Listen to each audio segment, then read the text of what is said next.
Africa has a femicide rate 5 times higher than the global rate. So, to deal with the scourge, President Cyril Ramaphosa has launched a private sector-led gender-based violence and a femicide response fund. It's aimed at supporting the implementation of the National Strategic Plan against GBV. Well, let's get some thoughts on this from advocacy group Wise for Africa. Its director, Brenda Madumise-Pajibo, joining us this morning. Brenda, good morning. And, you know, it's wonderful that we see initiatives continuing, we see efforts continuing to damp down the scourge, as we've called it. But it often seems like there is so much talk, more of the same around it, and very little result. Your thoughts on this particular initiative and how it needs to be used properly to make sure that we finally get it to do what it's meant to do?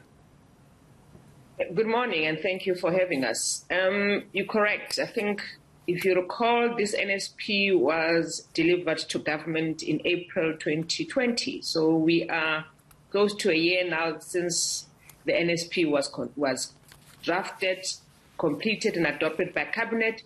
And really what we should be doing now is its implementation. And you can't implement without the requisite resources. And when we did the work around the NSP, we had costed that NSP, and the cost to implement it over the 5 years is close to 80 billion, right? And that's the money that government and all its partners should be coming to the party to ensure that it's implemented. And I guess with yesterday's events is a start of all of that, to see money being made available, and not just money, but human resources around strengthening the criminal justice system. And so it's welcome that, as the NSP anticipated, that it's a collaborative approach of the NSP, that it requires almost all of us to put energy and effort in ensuring that we reach our society of gender-based violence and femicide. So it's a welcome initiative, but what it requires then is for us to move with speed to make the changes and structural changes that are required.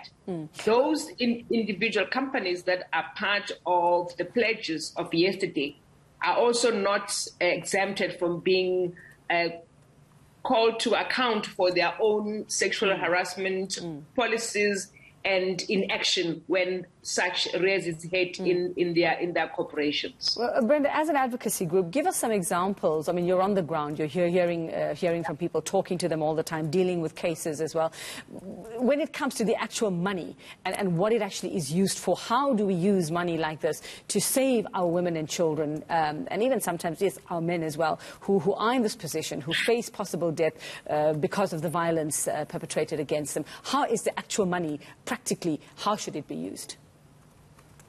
So if you look at the NSP, the biggest chunk of resources that we as society and as a country needs to put towards and direct is towards prevention. We do not want to have a conversation where we talk about the death of another woman, the death of another LGBTQI individual, or the rape of another woman, of a child. We don't want to be there. We want to stop it from happening from the beginning. So we need to put effort into prevention strategies and programs, right? And that requires a huge investment in prevention efforts. It talks about strengthening families, inculcating good values and ethics.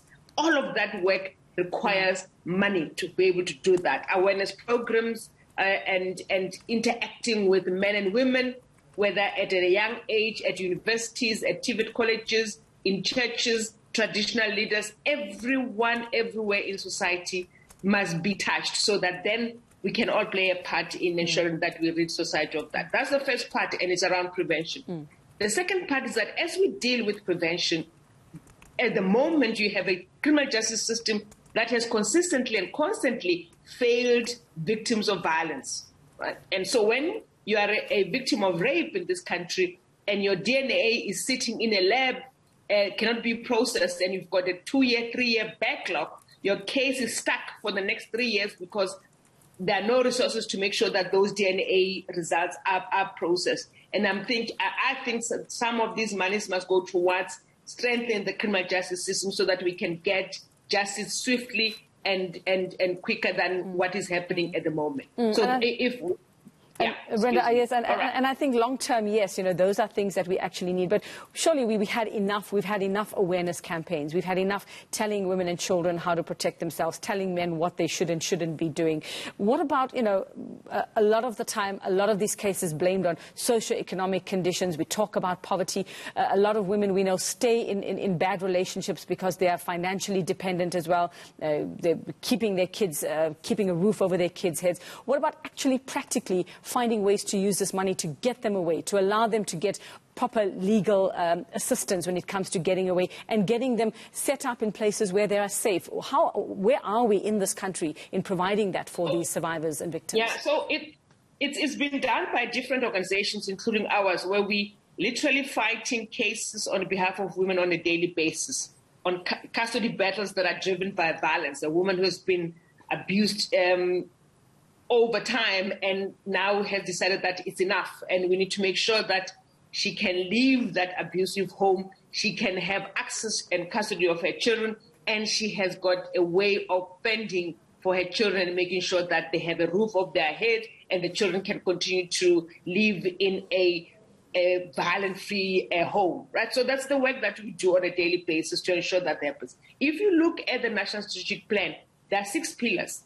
It's prevention, it's accountability and leadership, it's care and response, it's the criminal justice system, but also there's a chapter on economic power where we believe that you cannot rid us of this scourge if you do not give women the economic power to make sure that they can earn a living, they can leave abusive relationships and not be dependent of their spouses.